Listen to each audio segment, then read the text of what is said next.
Choeib Boutamine, energy advisor and CEO of Ranadrill Energy from Algeria.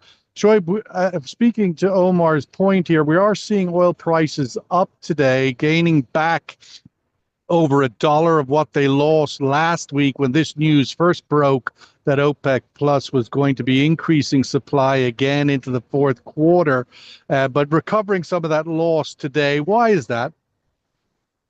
Yeah, good morning, Sean. I think, first of all, I think we were not really expecting that OPEC Plus is taking the decision to unwind more than 137,000 barrels of oil per day by October. By the way, let me open the bracket. In the last April, when the OPEC decided to increase unwind production by 137,000 thousand barrels, they are coming back to the same number, and it's like 130. They started 138, and now they are in October launched another unwinding of 138,000 barrels. So I think it's a strong signal that this one could be the last unwinding of the year, because as we know, the Q4 demand is not really strong, and we are at the end of the driving season. Yeah, but on that logic, I mean, OPEC Plus did start in the spring increasing supply by a very small number. I think it was in April, and then in May they sort of put on the turbo drive to 3 months of that. They could do the same again. I mean, that was the weakest window of the year, the second quarter. Yeah, but I think that in the second or third quarter, we were, let's say, in summer, the demand was really strong. It's not really the case at the moment in the Q4. And we know that we have some geopolitical issues. We have negotiations are running at the moment between the US and Russia. And we know that United States is imposing tariffs of 50% and threatening to increase them against India if it keeps buying discounted Russian oil. I think we have new factors are acting now in the oil and the global oil market. So I think that taking that decision at the moment is not to respend, is like to recover the market share. It's also Yeah, but yeah, go ahead. Also. Yeah, it's also to make stability among the group of eight. We know that Iraq and Kazakhstan were all the time not respecting the quotas delivered by the OPEC Plus. So it's a double, let's say, a decision for let's say to recover market share and to respond to the calls of some few members of the group to increase their production levels. Choeib, looking at the point you made earlier about the idea that this OPEC Plus decision is based on keeping harmony within OPEC Plus, but the reality is that, Choeib, that very few OPEC Plus countries, including Algeria, can add any more barrels. Everybody's already at full capacity here. That's probably why oil prices are rising today. Where can the new oil come from? Yeah, but few members have more capacity. UAE, for example, Saudi Arabia, Kazakhstan, Iraq, they have capacity to increase more barrels, to pump more barrels to the market. And I think what's really happening now in the global market is that we have a fierce competition out of the group. So we have to remember, just give you an example. Brazil, for example, in the last July, it increased its oil and gas production by 23% compared to the same period of the last year.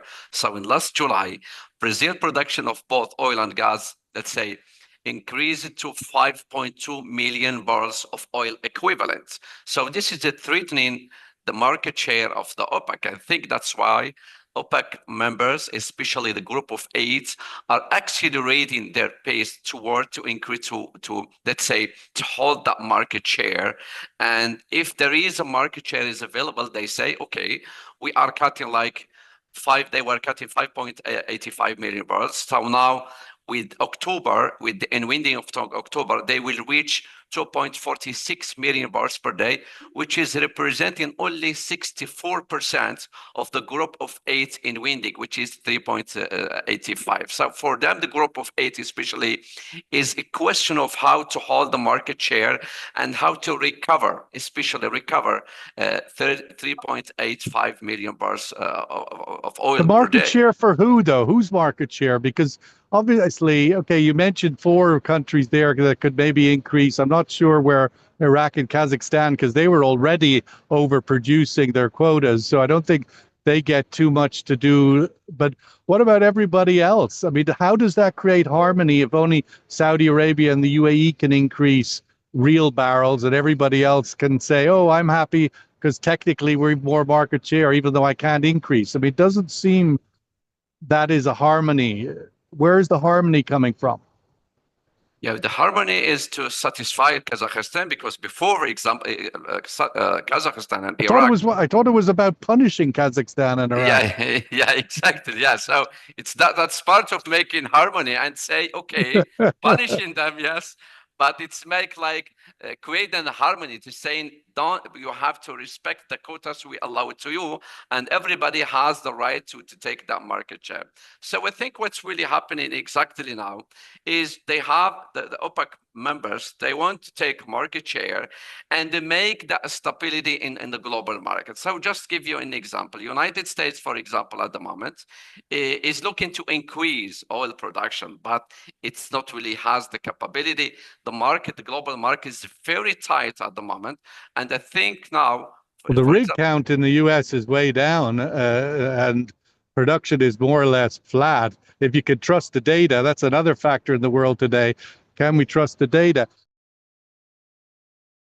Last word to you. Where do we go from here? You're calling that this increase, this sort of second round of increases, you know, we finished the first round, 2.2 million barrel a day. That package is done at the end of September, not quite done yet in terms of just the time frame of it.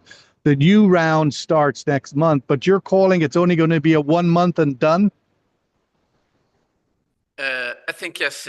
In my opinion, it could be the last unwinding of the year. As I said, its market is very tough at the moment. Demand is not really strong in the Q4. But is demand the issue here? Is demand the issue? Because ultimately, if you were talking about demand and price, you wouldn't have done any of the increases through the summer and tolerate $65 oil. Do you think, is there a greater initiative here than demand from the major OPEC producers?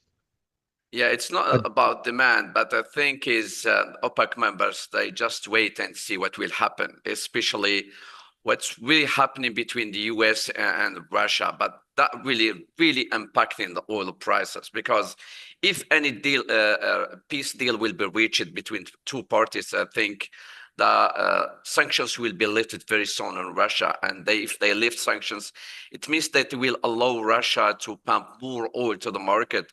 And India and China. I'm not sure that they could pump more oil, but let's just stay focused on your neck of the woods.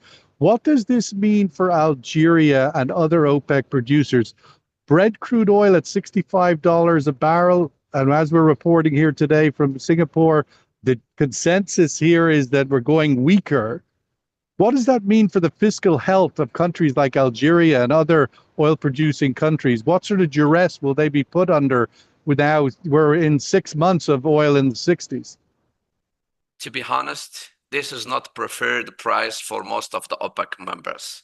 This is not the price they are expecting. So they are cutting oil prices. They are cutting oil just to recover, to see better oil prices.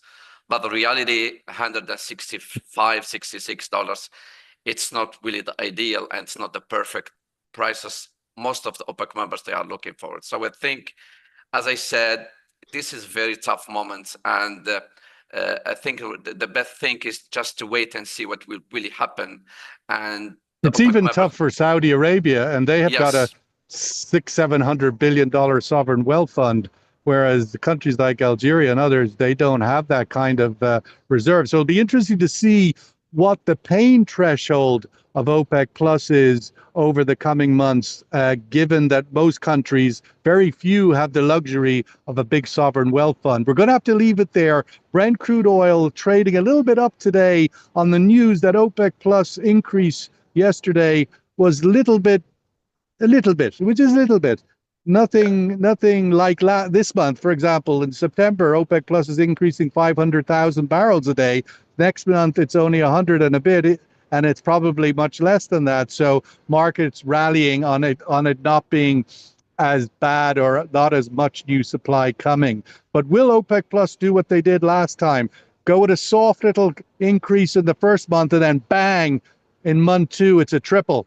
Whereas Choeib is calling no, that'll be one and done. Last time it wasn't one and done. Last time it was one and then a triple. And then they went even bigger than a triple. We're going to have to wait and see. Well, I suppose a lot will depend on how the market reacts. If the market supports the move, then maybe they'll go again. Choeib, thank you so much as always. Absolutely wonderful to have you on the show.